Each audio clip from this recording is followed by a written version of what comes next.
Assalamualaikum warahmatullahi wabarakatuh. Selamat siang, salam sejahtera untuk kita semua. Dewan juri yang terhormat, perkenalkan saya, Khairunisa Maulida Purnami, sebagai pembicara pertama dari tim oposisi dengan mosi. Dewan ini percaya bahwa pendidikan yang berfokus pada pengembangan keterampilan dan praktik sosial ini lebih baik dibandingkan hanya berfokus pada kemampuan kognitif akademik. Dan saya di sini mengatakan dengan tegas bahwa saya tidak setuju dengan mosi ini.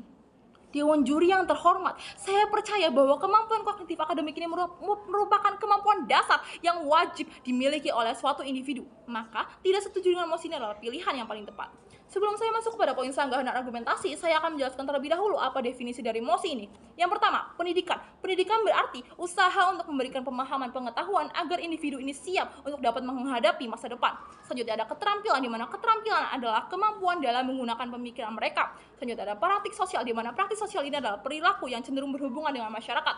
Selanjutnya ada kemampuan kognitif akademik, di mana kemampuan kognitif akademik adalah kemampuan pemahaman dalam suatu pembelajaran, di mana akademik adalah pendidikan yang didasarkan kepada penguasaan pengetahuan di bidang yang diajarkan. Maka, mosi ini berarti Dewan ini percaya bahwa pendidikan yang dengan fokus terhadap mengembangkan kemampuan mengimplementasikan pikiran dan praktik langsung bermasyarakat ini jauh lebih baik dibandingkan hanya berfokus pada kemampuan pemahaman pengetahuan dasar suatu individu. Dan saya di sini mengatakan dengan tegas sekali lagi bahwa saya tidak setuju dengan mosi.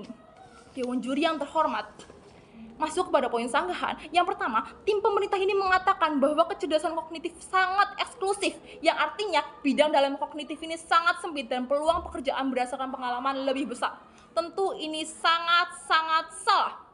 Bayangkan Dewan Juri yang terhormat, jika kita berada di pekerjaan sebuah instansi penting yang dituntut untuk memiliki ilmu yang cukup fundamental seperti dokter yang harus menguasai pengetahuan di bidang penyakit dan cara mengobati yang benar, guru yang seharusnya mengajarkan pengetahuan, ini mereka tidak bisa hanya mengandalkan pengalaman mereka tanpa memiliki pengetahuan yang mumpuni. Faktanya, kehidupan pekerjaan ini sangat-sangat membutuhkan dasar pengetahuan yang mumpuni. Yang kedua, pemerintah mengatakan bahwa akan lebih optimal dalam pembelajaran jika dilakukan dengan interaksi sosial. Dalam konteks ini, pemerintah gagal memahami bahwa tidak semua individu ini menyukai interaksi sosial. Ada individu-individu yang cenderung lebih suka mengerjakan pembelajaran dengan lingkup yang lebih individual, seperti individu introvert dan lain sebagainya. Maka, dengan hanya berfokus pada pembelajaran dengan interaksi sosial, ini jelas akan merugikan individu dengan sifat seperti itu. Masuk kepada poin argumentasi. Yang pertama, lingkup kognitif akademik sangat-sangat luas. Membaca, memori, logika, memperhatikan ini merupakan lingkup di dunia kognitif akademik yang dilatih melalui pembelajaran-pembelajaran di sekolah seperti sejarah, biologi, matematika, dan lain-lain yang disesuaikan oleh permasalahan-permasalahan kehidupan yang ada. Dan itu semua merupakan pengetahuan dasar yang harus dimiliki suatu individu. Yang kedua, kemampuan kognitif ini dapat membantu menciptakan tolak ukur yang jelas pada kemampuan suatu individu, sehingga suatu individu itu dapat mengembangkan lagi kemampuan mereka dalam berpikir ataupun dalam pembelajaran pengetahuan karena tolak ukur yang sudah jelas ini. Selanjutnya, pengembangan keterampilan dan praktik sosial hanya akan terjalan tidak tepat nantinya dan tidak maksimal nantinya ketika tidak memiliki kemampuan kognitif akademik yang mumpuni. Bayangkan, ketika pembelajaran hanya meliputi pada pengembangan kerjasama, kemampuan menyelesaikan konflik, kepemimpinan, moral, dan lain-lain, tanpa memiliki dasar pengetahuan, seperti hanya bekerja sama tanpa tahu apa yang harus kita kerjakan, harus mulai dari mana, apa dasar dari pekerjaan tersebut, tentunya sangat-sangat tidak efisien. Kemampuan kognitif akademik adalah dasar dan pendidikan dasar yang harus dimiliki dalam praktik-praktik yang nantinya akan dilakukan. Maka, berfokus pada kemampuan kognitif akademik ini harus diprioritaskan.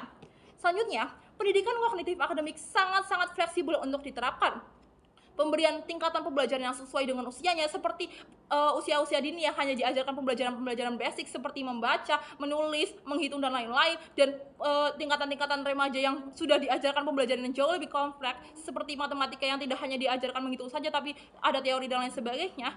Ini membuat semua individu pasti akan menemukan kemampuan mereka berdasarkan pengalaman pembelajaran yang mereka jalani. Selanjutnya, ini bertentangan dengan hanya berfokus pada keterampilan dan praktik sosial saja, di mana hal tersebut hanya menguntungkan berbagai pihak, seperti kegiatan bersosialisasi yang hanya menguntungkan ekstrovert dan sangat merugikan introvert dan lain-lain. Selanjutnya, dunia pekerjaan sangat-sangat membutuhkan kemampuan kognitif akademik. Seperti tadi yang sudah saya jelaskan pada poin sanggahan, dokter ini sangat perlu kemampuan seperti mengobati penyakit, di mana ini harus didasari seperti kemampuan biologi, kimia yang mumpuni, ilmuwan yang butuh dasar pengetahuan yang kuat, pakar-pakar sosial seperti psikologi sosial atau pakar sosial juga membutuhkan keterampilan teoritis yang kuat. Sehingga di dunia pekerjaan juga kemampuan kognitif ini sangat-sangat diperlukan nantinya. Selanjutnya, dengan adanya kognitif yang kuat, ini dapat meminimalisir adanya kesalahan dalam praktik sosial, seperti dokter yang akan dokter yang tidak akan melakukan malpraktik ketika mereka memiliki pengetahuan yang kuat. Itu dapat terjadi nantinya ketika mereka memiliki dasar pengetahuan kognitif yang kuat. Maka Dewan Juri yang terhormat, dengan argumen yang sudah saya jabarkan, hanya berfokus pada keterampilan dan praktik sosial dibanding dengan pengetahuan kognitif akademik, ini sangat-sangat tidak tepat untuk diterapkan, dan saya tidak setuju dengan mosi ini. Terima kasih. Wassalamualaikum warahmatullahi wabarakatuh.